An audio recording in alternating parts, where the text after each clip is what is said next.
Être créatif, c'est trouver des idées nouvelles et à valeur ajoutée. Mais comment fait-on? Pour être créatif, il faut à la fois avoir les pieds bien ancrés dans le terrain et la tête dans les étoiles. Les pieds dans le terrain afin de ne pas être déconnecté de la réalité.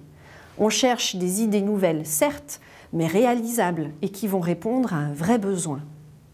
Et aussi la tête dans les étoiles, car pour trouver des idées nouvelles, il va être nécessaire de laisser libre cours à son imagination. La clé pour y arriver est de faire chaque chose en son temps, car bien souvent, à peine une nouvelle idée est émise qu'on la critique déjà.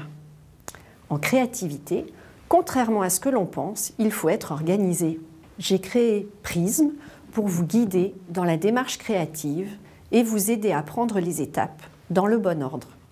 Si vous passez vos challenges à travers le prisme de la créativité, vous trouverez une myriade de solutions. Pour bien débuter votre parcours, vous allez poser le périmètre de votre projet. Car pour trouver des idées qui sortent du cadre, encore faut-il en avoir posé un.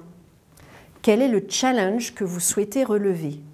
Trouver une idée de business à lancer, des idées de nouveaux produits ou de services qui se distinguent de vos concurrents, un nom pour votre entreprise ou des idées pour faire connaître votre offre aux clients et leur donner envie de vous choisir. Tom, lui, a déjà choisi. Il a besoin d'idées pour sa nouvelle carte de restaurant. Débute alors la première phase de la créativité, appelée divergence.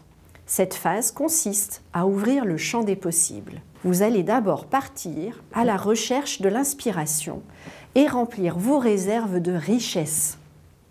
Les ressources se trouvent en vous et tout autour de vous.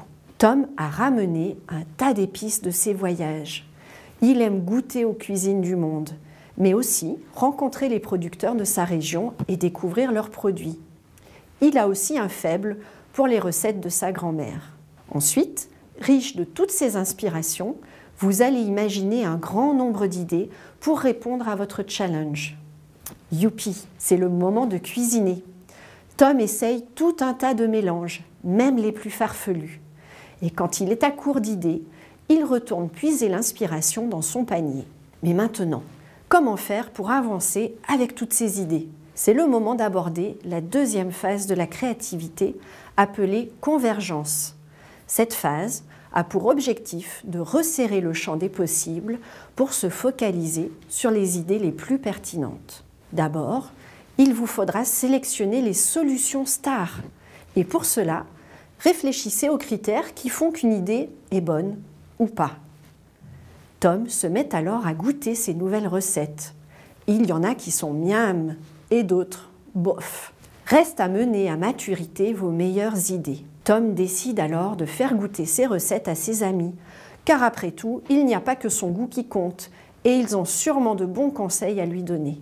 Et voilà, un pas après l'autre, et Tom a trouvé les nouvelles recettes de sa carte. Maintenant, c'est à vous.